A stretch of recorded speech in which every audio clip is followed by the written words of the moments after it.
that as of 6 o'clock p.m. last night, and it's being whisked away to the Hague. Senator De La Rosa sa Mindanao ayon kay DILG Secretary John Vic Remulla na naaresto na umano ang senador na may warrant sa ICC. Huwag niya akong ipadala sa dahig. Yun lang naman. Kahit sa court dito sa Pilipinas, pareho tayong Pilipino, Mr. President, pareho tayong Pilipino, at pwede lang.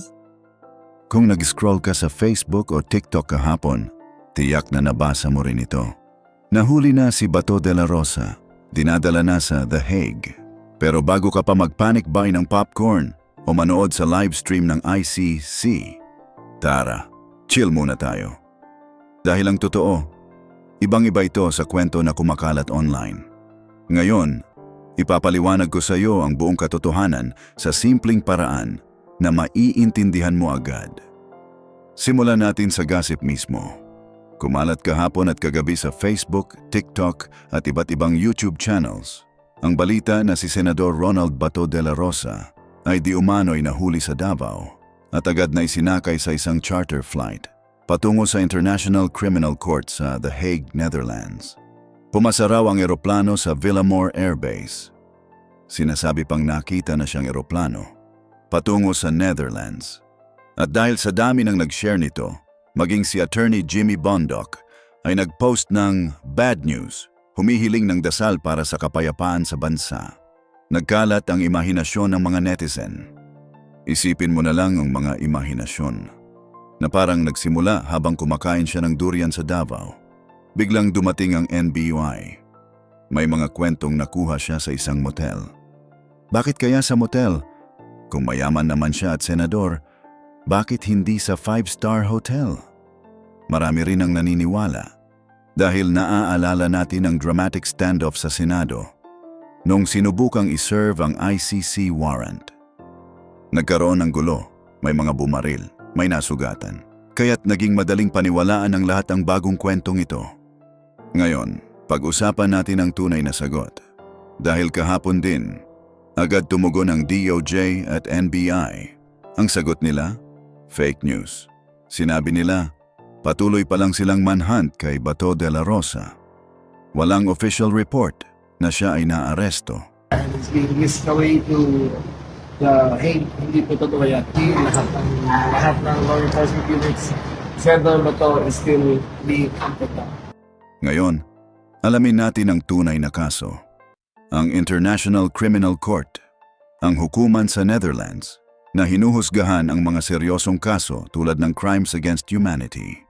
Ang kaso ni Bato de la Rosa ay nauugnay sa kanyang panahon bilang PNP chief noong panahon ng war on drugs sa administrasyon ni dating Pangulong Rodrigo Duterte dahil sa mga extrajudicial killings na naganap sa panahong iyon.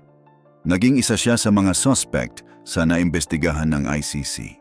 May warrant of arrest laban sa kanya na valid pa rin hanggang ngayon. Ibig sabihin, kung malalaman ang eksaktong lokasyon niya, maaari siyang arestuhin kahit kailan. Pero maliwanag ang pahayag ng mga kinauukulan. Hindi pa siya naaresto.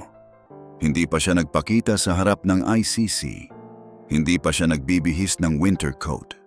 Hanggat walang opisyal na larawan o pahayag mula sa DOJ o NBI na siya ay hinuli at nakahandcuff sa isang airport, ang lahat ng iyon ay maituturing lamang na tsismis at tsismis. Ngayon, bakit ito importanteng malaman?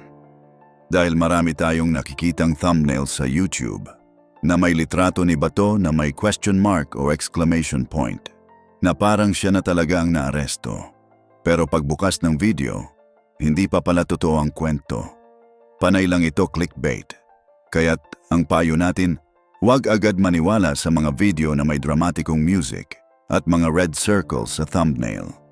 Panoorin muna, pero manatiling maingat. Alamin ang mga opisyal na ulat lamang mula sa mga tunay na mamamahayag at ahensya ng gobyerno.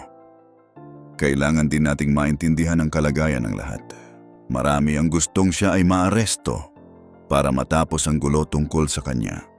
Kung siya ay talagang inosente, mabuti para sa kanya na malinis ang kanyang pangalan sa harap ng ICC. Kung siya ay may kasalanan, matupad ang hustisya at siya ay makabalik dito sa Pilipinas matapos ang lahat bilang isang malayang tao o kung guilty man, tanggapin ang parusa. Kaya sa kasalukuyan, ang tanging katotohanan na alam natin, walang arrest, walang opisyal na kumpirmasyon. Continuing lang ang manhunt. At hindi TNT si Bato de la Rosa sa ibang bansa, kung ihahalin tulad natin sa mga overstaying Pinoy abroad, kundi TNT dito sa atin, nagtatago sa kanyang mismong bayan. Kaya sa susunod na makita mo ang balitang katulad nito, huminto ka muna. Tanungin mo ang sarili mo, saan ba ito nanggaling? May opisyal ba talagang nagsabi nito? Dahil sa panahon ngayon, mas mabilis kumalat ang kasinungalingan kaysa sa katotohanan. At habang naghihintay tayo sa tunay na resolusyon, ang tanging magagawa natin ay ang manatiling matalino, kritikal, at hindi madaling maniwala. Chill lang muna tayo. Ano sa tingin mo ang tunay na susunod na hakbang sa kaso ni Bato de la Rosa?